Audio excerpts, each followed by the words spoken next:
وما علينا إلا البلاغ المبين.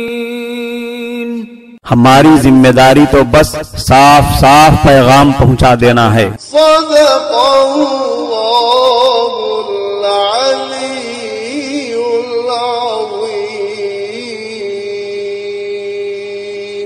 سچا پیغام سننے کے خواہش مند معزز حضرات و خواتین، السلام علیکم ورحمۃ اللہ وبرکاتہ. آپ کے پسندیدہ علمی، ثقافتی اور سماجی چینل کی نورانی محفل میں آپ کا استقبال ہے. اہلا و سہلا مرحبا. آج کی اس مجلس میں آپ حضرات کے سامنے کل جمعہ 26 جون کا بیان پیش کیا جائے گا جو شہر کڑپا کی دھنمنی مسجد میں ہوا ہے. آپ بغور سماعت فرمائیں. بسم اللہ الرحمن الرحیم. الحمد للہ رب العالمین والصلاة والسلام علی اشرف الانبیاء والمرسلین وعلی آلہ واصحابہ اجمعین. بزرگان محترم، 3-4 مہینوں کی ایک لمبی مدت کے بعد اللہ تبارک و تعالیٰ نے ہم پر احسان فرماتے ہوئے ہمیں پھر یہاں جمع فرمایا. آپ حضرات کو یاد ہوگا کہ جس وقت حکومت کی جانب سے لاک ڈاؤن کا اعلان ہوا تھا اور مسجدوں میں 4-5 افراد سے زائد جمع ہونے پر پابندی لگی تھی، اس وقت اس خطرناک وبائی مرض کا کوئی زیادہ اثر نہیں تھا. خود ہمارے اپنے شہر میں اس کا کوئی ایک کیس بھی نہیں آیا تھا. لیکن آج جبکہ اس کا اثر بہت پھیلتا جا رہا ہے، خود ہمارے اپنے شہر کے اندر اس کے کئی واقعات پیش آ چکے ہیں، کئی کیسز سامنے آ چکے ہیں. اب بہت حد تک لاک ڈاؤن کی پابندی ختم کر دی گئی ہے اور چند احتیاطی تدبیروں کے ساتھ اور سرکاری ہدایتوں کے ساتھ مسجدوں میں اور عبادت خانوں میں جمع ہونے کی اجازت دے دی گئی ہے.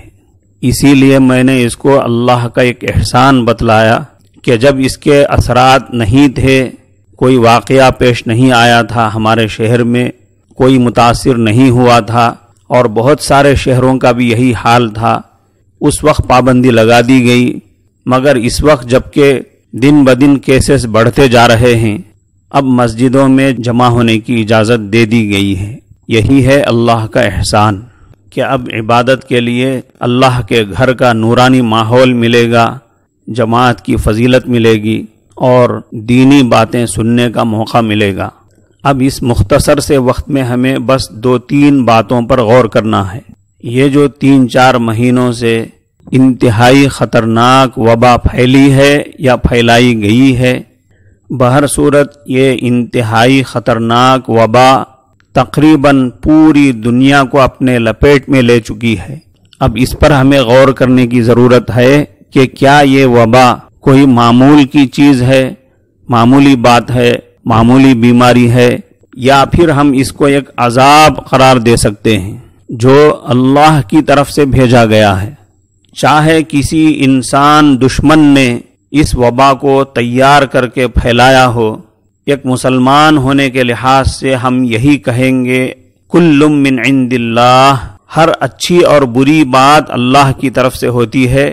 یہ وبا بھی اللہ ہی کی طرف سے آئی ہے، اور جس انداز سے یہ وبا پھیلی ہے اور پھیلتی جا رہی ہے، اس کو دیکھتے ہوئے یہ کہا جا سکتا ہے کہ یقیناً یہ اللہ کا عذاب ہے، اور عذاب بھی ایسا خطرناک عذاب ہے کہ اس عذاب کے ضمن میں کئی قسم کے عذابات آئے ہوئے ہیں اور برابر اس کا مشاہدہ ہوتا جا رہا ہے. اس سے پہلے بھی پچھلی امتوں پر اللہ کے عذابات آتے رہے ہیں، قوم ثمود پر، قوم عاد پر، فرعون پر، قارون پر.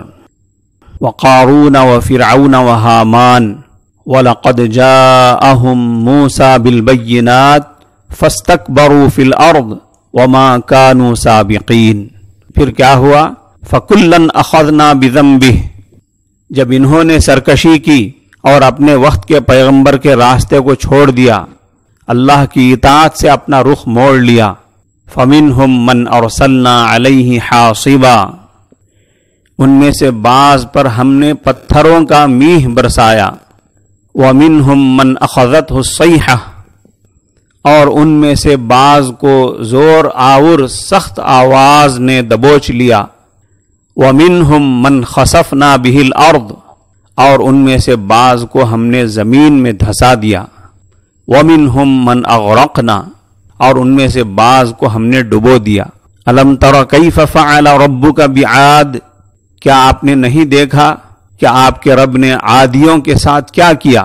ارم ذات العماد التي لم يخلق مثلها في البلاد، ستونوں والے ارم کے ساتھ جس کی مانند کوئی قوم ملکوں میں پیدا نہیں کی گئی تھی۔ وثمود الذين جابوا الصخر بالواد، اور ثمودیوں کے ساتھ جنہوں نے وادی میں بڑے بڑے پتھر تراشے تھے، یعنی وہ ایسی سخت طاقتور قوم تھی، پہاڑوں کو تراش تراش کر، پہاڑوں کو کھود کھود کر پہاڑوں میں گھر بناتی تھی، جس طرح ہم زمین پر مکانات بناتے ہیں، ان مکانوں کے اندر پھر مختلف کمرے حال بناتے ہیں، اسی طرح یہ پہاڑوں کو کھود کر پہاڑوں کے اندر حال اور مختلف قسم کے راحت کے آرام کے کمرے بناتے تھے۔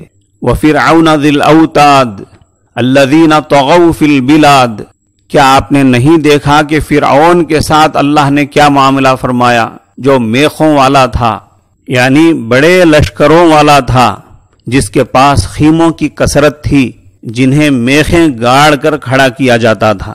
یا پھر اس سے اس کے ظلم و ستم کی طرف اشارہ ہے کہ میخوں کے ذریعے سے وہ لوگوں کو سزائیں دیتا تھا، زمین پر لٹا کر، ہاتھوں پر پیروں پر میخیں مار کر، زمین میں انسانوں کو گاڑ کر انہیں تکلیفیں دیا کرتا تھا۔ ایسی طاقتور قوموں کو اور طاقتور لوگوں کو اللہ تبارک و تعالی نے ایک جھٹکے میں ختم کر دیا۔ یہ اور اس طرح کے عذابات جو دوسری قوموں پر بھی آئے ہیں، یہ سب خاص خاص بستیوں تک محدود تھے، خاص خاص علاقوں میں آئے تھے، اور اس علاقے کے لوگوں کو ان عذابات نے ختم کر دیا تھا۔ مگر یہ دنیا کا پہلا واقعہ ہے کہ اس وبا نے پوری دنیا کو ایک ساتھ اپنے لپیٹ میں لے لیا ہے۔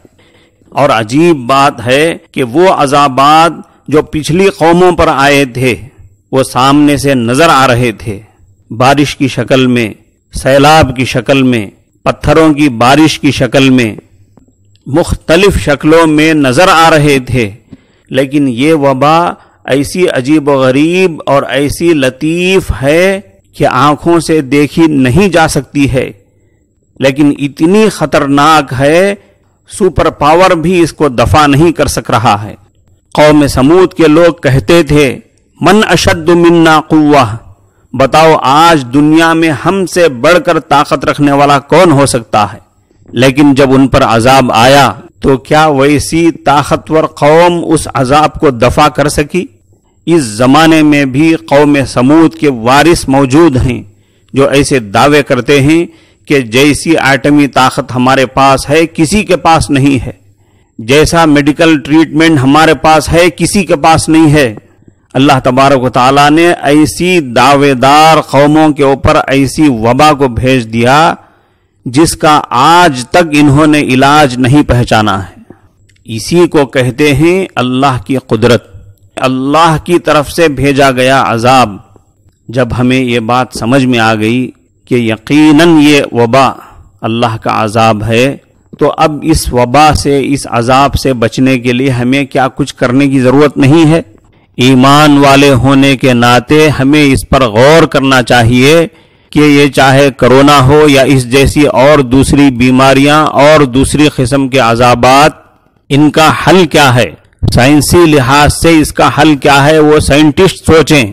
ایک ایمان والے ہونے کے ناطے ہمیں اس پر غور کرنا چاہیے کہ اس کا دینی حل کیا ہے۔ قرآن و حدیث کے طالب علم ہونے کے ناطے اور حضرت نبی کریم صلی اللہ علیہ وسلم جیسے دنیا کے دانا اور حکیم کے افراد امت میں سے ہونے کے ناطے ہم اس پر غور کر سکتے ہیں کہ کیا ہمارے پاس بھی اس کرونا کا اور اس جیسے دوسرے امراض کا حل ہے۔ جب ہم غور کرتے ہیں تو ہمیں اس کا حل نظر آتا ہے، اور ہم یہ دعویٰ کر سکتے ہیں کہ یہ اور اس جیسی بیماریوں کا علاج تو کیا ہے، ایسی بیماریاں ہمارے پاس پھٹکنے ہی نہ پائیں، اس کا بھی نسخہ ہمارے پاس موجود ہے۔ وہ کیا ہے؟ حدیث قدسی میں ہے، لو ان عبادی اطاعونی لاسقیتہم المطر باللیل واطلعت علیہم الشمس بالنہار ولما اسمعتہم صوت الرعد۔ اللہ فرماتے ہیں اگر میرے بندے میری 100% اطاعت کرتے، میری طرف سے بھیجے ہوئے میرے نمائندوں اور پیغمبروں کے راستے پر 100% چلتے تو بڑی مزیدار زندگی دیتا۔ وہ راحت والی اور مزیدار زندگی کی ایک جھلک اللہ نے اس طرح بتائی۔ فرماتے ہیں بارش لوگوں کے لیے ضروری چیز ہے، سورج کا نکلنا اور دھوپ سے مستفید ہونا بھی ان کے لیے ضروری ہے۔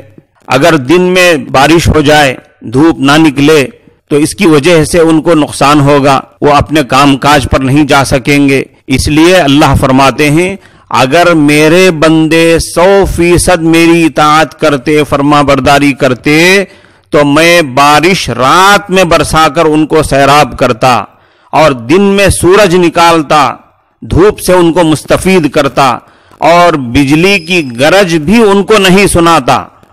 اس کا خلاصہ یہ ہوا کہ اللہ یہ فرما رہے ہیں کہ اگر میرے بندے 100% میری فرما برداری کریں، 100% میرے پیغمبروں کے طریقوں پر چلیں، تو میں انہیں 1% بھی تکلیف نہیں دوں گا، 100% ان کو راحت اور ان کی چاہت کی زندگی عطا کروں گا۔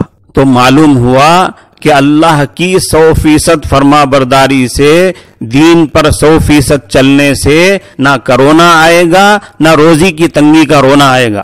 جب یقیناً یہ اللہ کا عذاب ہے تو اب کیا اس وبا کے پھیلتے ہوئے واقعات میں ہمارے لیے کوئی سبق نہیں ہے؟ ہمیں کچھ بدلنے کی ضرورت نہیں ہے؟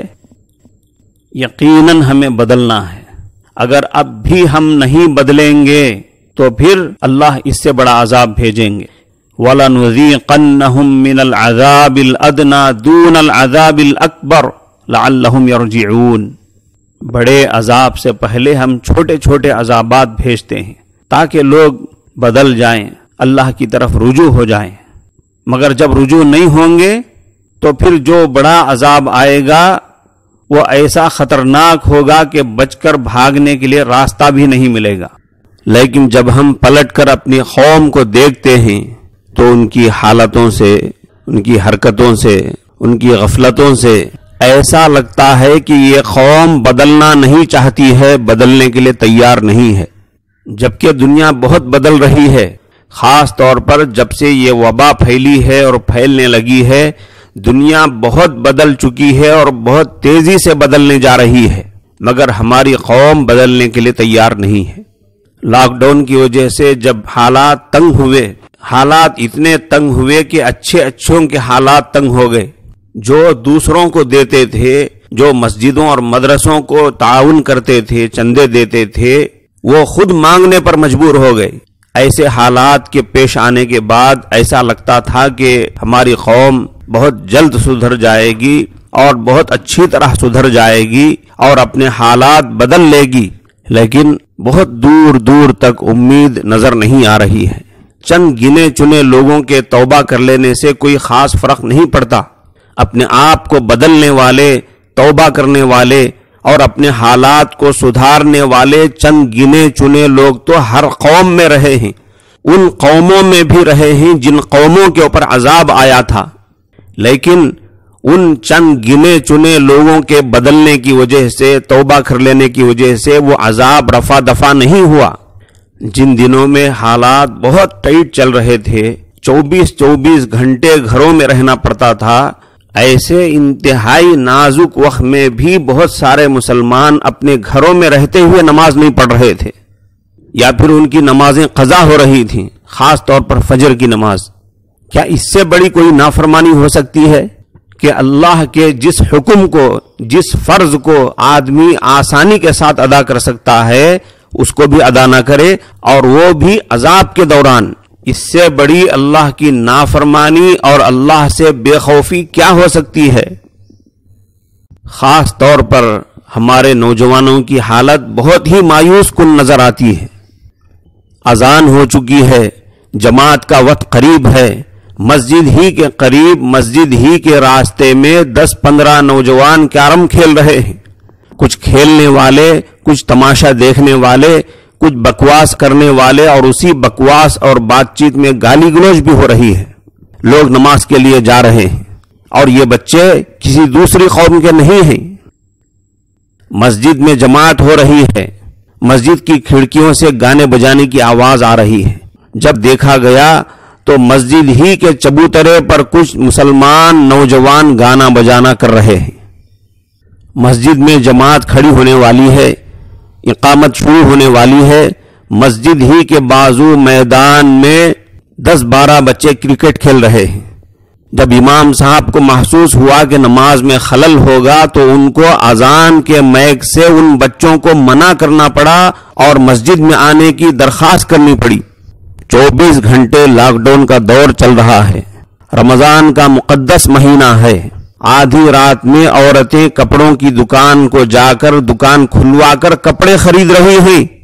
ادھر ہمارے بچوں کی یہ حالت اور ادھر ہمارے بڑوں کی وہ غفلت۔ بتائیے یہ کچھ بدلنے کے آثار ہیں؟ کیا زمانے میں پنپنے کی یہی باتیں ہیں؟ محنت اور جفاکشی کے کاموں میں آپ کو کون سی قوم نظر آتی ہے؟ صبح سویرے اٹھ کر محنت مزدوری پر جانے میں آپ کو کون سی قوم نظر آتی ہے؟ چھوٹے چھوٹے کاموں کو حقیر اور معمولی سمجھے بغیر کر کے روزی روٹی کمانے میں آپ کو کون سی قوم نظر آتی ہے؟ ہماری قوم نظر نہیں آئے گی۔ ہماری قوم کو توکل اور تقدیر کا مسئلہ یاد آ جائے گا، پھر اس کے ساتھ ساتھ من و سلوہ بھی یاد آ جائے گا۔ کہ ہم سوتے رہیں، من و سلوہ اتر جائے، کھا لیں گے پھر سو جائیں گے۔ اچھی طرح سمجھ لیجئے، قرآن کریم میں اللہ تبارک و تعالیٰ فرماتے ہیں ان اللہ لا یغیر ما بقوم حتی یغیروا ما بانفسہم۔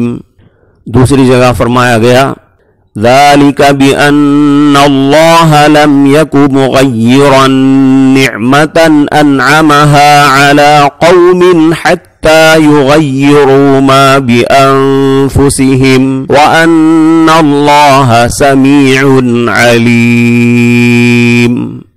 اس کا خلاصہ یہ ہے کہ اللہ تبارک و تعالی گناہوں کی وجہ سے اپنی نعمتیں چھین لیتے ہیں، اور اللہ کے انعامات کا مستحق بننے کے لیے ضروری ہے کہ گناہوں سے پرہیز کیا جائے۔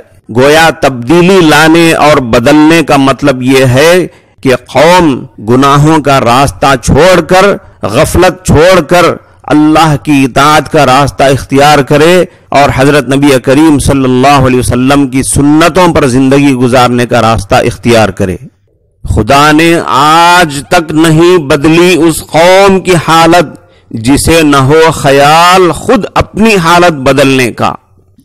اب ہمیں کئی طرح سے بدلنے کی ضرورت ہے، اپنے اندر دینی بیداری لانے کے لحاظ سے، اپنی قوم کے اندر دینی بیداری لانے کے لحاظ سے، اپنے اسلاف کی تاریخ کے مطالعے کے لحاظ سے، روزی روٹی کمانے میں محنت کے لحاظ سے، پیسہ خرچ کرنے اور پیسہ بچانے کے لحاظ سے، سوشل سروس میں حصہ لینے کے لحاظ سے، ملک کی سالمیت کی فکر اور ملک کی خدمت کے لحاظ سے، ایسے بہت سارے پہلوؤں سے ہمیں غور کرنے اور اچھی اچھی تبدیلیاں لانے کی ضرورت ہے۔ بزرگان محترم، ہمارے یہ نادان نوجوان فیوچر کے خطرات اور چیلنجز کے لحاظ سے بالکل بے خبر ہیں، بے فیض اور فضول قسم کے کھیلوں میں وقت ضائع کر رہے ہیں۔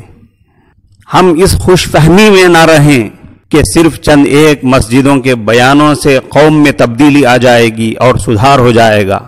صرف آپ یہ شاباشی دے کر چلے جائیں کہ بہت اچھا بیان ہوا، ضرورت کے لحاظ سے بیان ہوا، صرف بیان کرنے والے کی پیٹھ تھپ تھپا کر گھر چلے جائیں گے تو کام نہیں بن جائے گا۔ اب صرف اپنا گھر، اپنی دکان، اپنی مسجد کو اپنی 24 گھنٹوں کی ذمہ داری نہ سمجھیں، وقت فارغ کر کے محلوں میں نکلیں اور نوجوانوں سے ملیں، بات کریں، انہیں موجودہ نازک حالات کے حوالے سے اندیشوں کے حوالے سے، آئندہ کے خطرات اور چیلنجوں کے حوالے سے بات کریں، سمجھائیں۔ جب مسجد میں جمع ہوں تو اس کے متعلق مشورے کریں اور ترتیب بنا کر مضبوط کام کریں۔ کامیابی تو کام سے ہوگی، نہ کہ حسن کلام سے ہوگی، ذکر کے اہتمام سے ہوگی، فکر کے التزام سے ہوگی۔ وآخر دعوانا ان الحمد للہ رب العالمین۔ السلام علیکم ورحمۃ اللہ وبرکاتہ۔